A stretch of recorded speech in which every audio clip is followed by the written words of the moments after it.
listeners, and welcome to episode 45 of the Nigeria Football Weekly podcast with me, your host, Ola Aina. We're in the full swing of all things AFCON, and we've now had 2 match days concluded at the Nations Cup in Cameroon. Nigeria, we recently played against Sudan on Saturday and we beat them 3-1.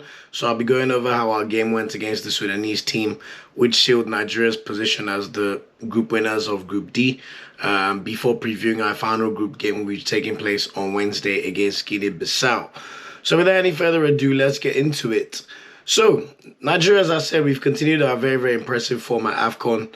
We won our second group game 3-1, courtesy of goals from Chukwueze, Taiwo Awoniyi, and Moses Simon. It was also Taiwo Awoniyi's first Nigeria goal as a full international, so congratulations to him. We unfortunately conceded a penalty in the last 20 minutes of the game. It was very unfortunate. Ola Aina conceded the pen. But all in all, another impressive performance. Very, very dominant. Maybe not as crisp as we were against Egypt, but that's understandable considering the opposition. But either way, we've been one of the more impressive teams at AFCON so far. And you could say that the Super Eagles ship is sailing very, very smoothly. In the last episode of the podcast, I predicted a 3-0 win. So safe to say I was almost close, if not for the penalty conceded. Anyway, for this game, we started the exact same lineup as we did against the Egyptians. So Maduka Okoye was in goal. Ola Aina continued at right back.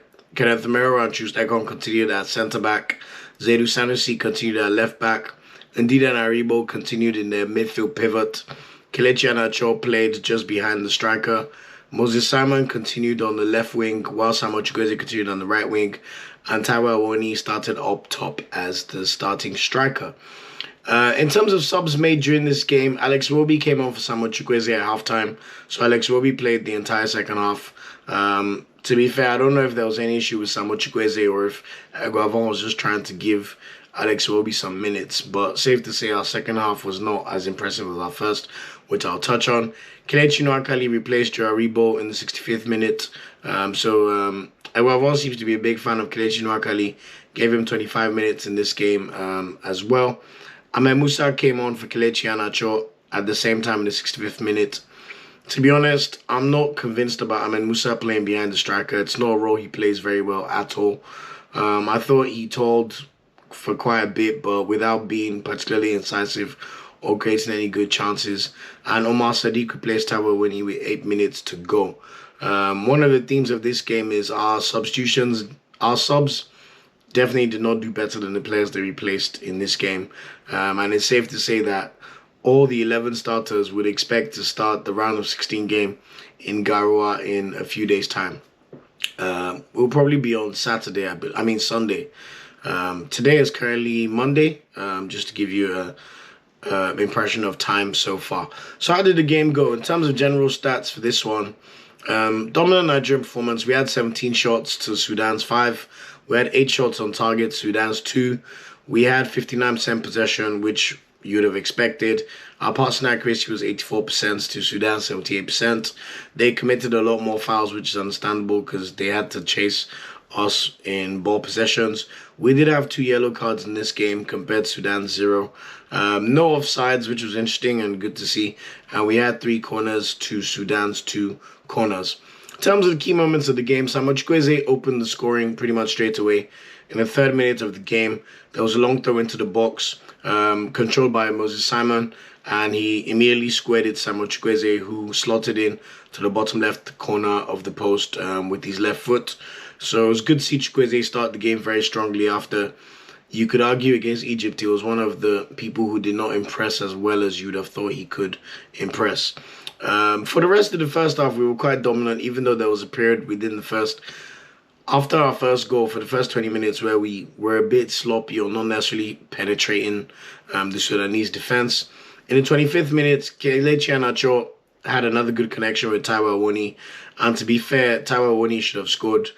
Iheanacho played him through on goal. And then he kind of miskicked his shot, so it came off the Sudanese defender when really and truly you could argue that Taiwo Awoniyi could have buried the chance. In the 31st minute, there was a rare attack by the Sudanese. I thought it was great defensive work by Zaidu Sanusi. He's been very, very solid at AFCON as well. Ekong was really, really good from our set pieces, there seemed to be a clear focus to aim for Troost Ekong's head from our corners and our free kicks, and he did a good job of getting to most of them. In the 31st minute, he did get his head onto one of the free kicks. This was saved by the keeper, and then Taiwo Awoniyi's rebound also got saved by the keeper, when in all honesty we should have put the ball in the net. Also in the 37th minute, we should have gone ahead. Samuel Chukwueze passed the ball to Aribo. Aribo shot, and it got saved by the goalkeeper, but he parried it into the path of Taiwo Awoniyi, who... it was like a goal-mouth scramble, and Taiwo Awoniyi hit the ball against the post. So that was really unfortunate. And then the rebound as well from Moses Simon did not go anywhere near the post. So that should have been 2-0. In the 40th minute, Joe Aribo passed the ball to Taiwo Awoniyi, and Taiwo Awoniyi cut the ball back to Joe Aribo. Joe Aribo could have left the ball for Kelechi Iheanacho, was probably in a better position and would have slotted the ball into the net. But Joe Aribo, he played really well. You could tell he was eager to score.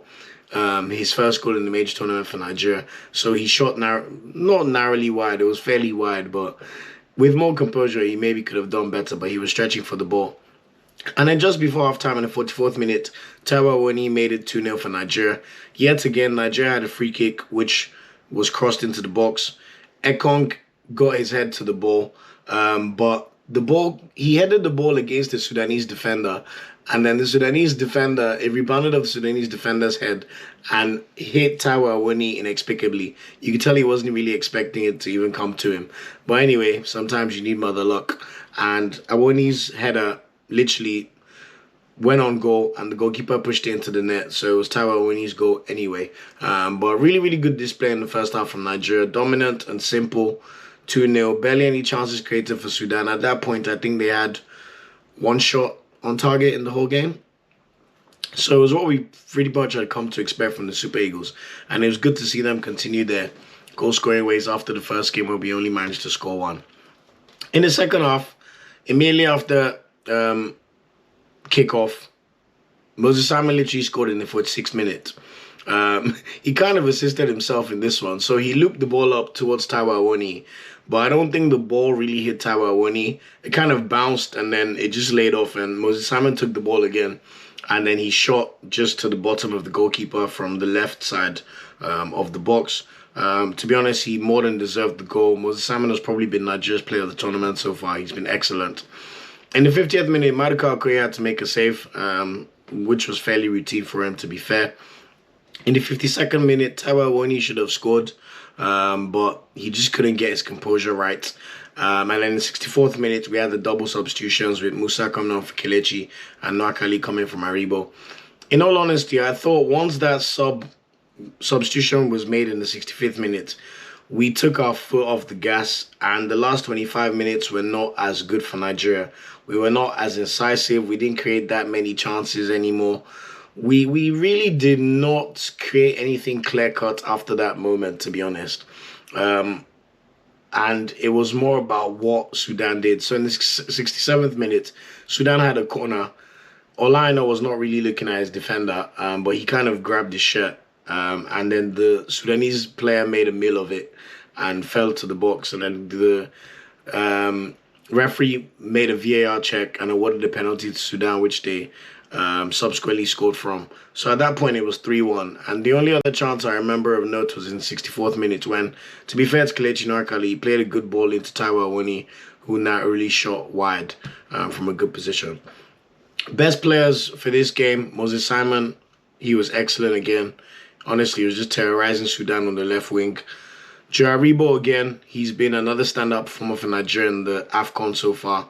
And I'm glad they're silencing his international critics with solid performances in every single game he's played so far for Nigeria. Him and Ndidi are really complementing each other really well so far in the tournament. Samuel Chukwueze, even though he only played the first half, I thought he was really, really good. He obviously scored, so that was positive. And he was really lively. He wanted to get on the ball a lot. You could argue that his decision-making left a lot to be desired sometimes, but you can't fault his effort. Ndidi was his usual solid self again in this game, alongside Joe Aribo. No complaints in this game at all. And I thought Taiwo Awoniyi was really, really good as well. Taiwo Awoniyi was able to... What he brings to the team, it's a lot of the intangibles that you might not notice to the naked eye. Like, He runs the lines well. He was always a presence up front to get the ball. When Madikal would kick the ball long, or when the defenders play the ball long. And he was generally a nuisance for the Sudanese defense, which is what you'd expect from someone with these physical attributes. And he also got his first goal for Nigeria, which was awesome. You could argue he should have scored maybe one more, but I'm sure we'll see Taiwo Awoniyi get on the score sheet again as the tournament goes on. Who left a lot to be desired? Before I say who left a lot to be desired, I thought the defense was also very, very good in this game. Can't really fault any of the players apart from Ola Aina's penalty giveaway, but very, very solid performances all around. I thought our substitutes were really, really lacking, as I already mentioned. I thought Alex Iwobi had a whole second half to stamp his authority on AFCON. You remember at the last AFCON, he played well in a few games, especially against Cameroon, but Iwobi's been on the periphery a bit with the Nigerian national team, coming off the bench in a lot of games now. And I don't think he did his case any good in terms of starting in, the knockout stages. We're lucky we've won 2 out of 2 games. So I'm sure there'll be some rotation in our final group game against Guinea-Bissau on Wednesday. But I thought Iwobi was a bit poor, to be honest. Omar Sadiq, I know he's still maybe feeling the nerves, but it's safe to say that unless he exponentially improves his performances, he will not be getting any call-ups for Nigeria after this AFCON, especially when you think about all the strikers we have missing, from Osimhen to Onuachu to Dennis. He has not really covered himself in glory at all with the opportunities he's been given. And you could argue that he's even very lucky to be in the squad because, as far as I'm concerned, he hasn't outperformed a lot of strikers to be in this team. Even when you think about people like Cyril Dessers, Terran Murphy, we have so many strikers who you could argue may have put in a better performance than Omar Sadiq has done so far. Also, Ahmed Musa, respect to the legend for what he's done for Nigeria, but Ahmed Musa is not really cutting it anymore. Like, you could just tell he's off the pace and he's no longer the player he was in 2018 and 2017 and 2014 for the Super Eagles. So I think he'll get a few more cameo appearances. Maybe he'll start the final game against Guinea-Bissau because we've wrapped up top spot, but I don't expect him to be starting games for Nigeria anytime soon. But yeah, all in all, good performance. Can't complain. A bit sloppy in certain moments. You could argue that with a bit more focus, we maybe could have made the game 4-0 or maybe even 5-0 rather than, just taking it easy and allowing Sudan get one goal to get back into the game. But ultimately, it was a professional performance which ended 3-1. How did the rest of the other group games go? So Egypt were lucky to beat Guinea-Bissau 1-0 in their game. Mo Salah finally got on the score sheet at AFCON. Guinea-Bissau scored an equalizer in the 87th minute, but it was disallowed because of a prior foul. I thought it was a bit harsh on Guinea-Bissau, to be fair. So they're definitely going to be a much bigger threat against Nigeria than what we've seen from Sudan in the game on Saturday. But that's it in terms of where we stand. As I said, Nigeria have already wrapped up qualification to the next round, where we're going to be we're already first in the group. So that means that we're going to play our round of 16 game in Garoua as well. So we've played all our group games in Garoua. We're going to play our round of 16 game in Garoua. And if we win from our round of 16 game, we'll also play our quarterfinal in Garoua. So from a being settled perspective, that's really, really good for the Super Eagles. The only concern is if we get to the semi-finals, we have to go to Douala, which is where Algeria played their games so far. And you have to say that pitch is terrible. So anyway, we'll cross that bridge when we get there. And then in terms of the preview for the game against Guinea-Bissau, which is on Wednesday, 8 p.m. Nigerian time, 7 p.m. in the UK, also in Garoua, we'll see a few changes, but I don't think Austin Gavot is going to want to mess with the setup too much. Maybe we might see Uzor get a run out instead of Okoye, but I wouldn't be surprised if Okoye starts the game. Maybe Tyrone Boyehi will start right back rather than Ola Aina so we could get a rest. I expect maybe Omero to be rested and Awaziam will come in and partner Chust Ekong. I probably expect Zedu Sanity to continue at left back, to be honest, but maybe we might see Collins get a run out there. Ndidi and Aribo, I expect them to start the game again, to be fair. But if Eguavon wants to rest them, I'm hoping he'll give Franco Yeka a game here because, no offense, Kelechi Nwakali, but I think if I'm Franco Yeka, I'll feel very aggrieved that Kelechi Nwakali is getting substitute appearances ahead of me in AFCON so far. And then I expect Chukwueze to start again. He only played 45 minutes against Sudan, so there's no reason for him to be on the bench. Maybe we may see Iwobi play as a number 10, with maybe Anacho moved slightly up. But I wouldn't be surprised if Iheanacho, Chukwueze, and Simon all start again. Maybe he might give a rest to Moses Simon and allow Onyekuru or Ame Musa get a game in this game, or Chidera Ejike. So we'll see what Osnogavo does on Wednesday. And honestly, after watching Omar Sadiq's performances, I'm fairly certain Taiwo Awoniyi will continue to start for Nigeria. Maybe we may see Iheanacho start as a striker, but we know Gavon prefers him as a second striker, so I doubt that's going to happen. Anyway, what do I expect the game to be? I think it'll be a 2-0 win for Nigeria, but a draw will not surprise me, simply because we know we don't have that much to play for right now, and they probably want to conserve the energy for the round of 16. So let's see, but my prediction is 2-0 Nigeria.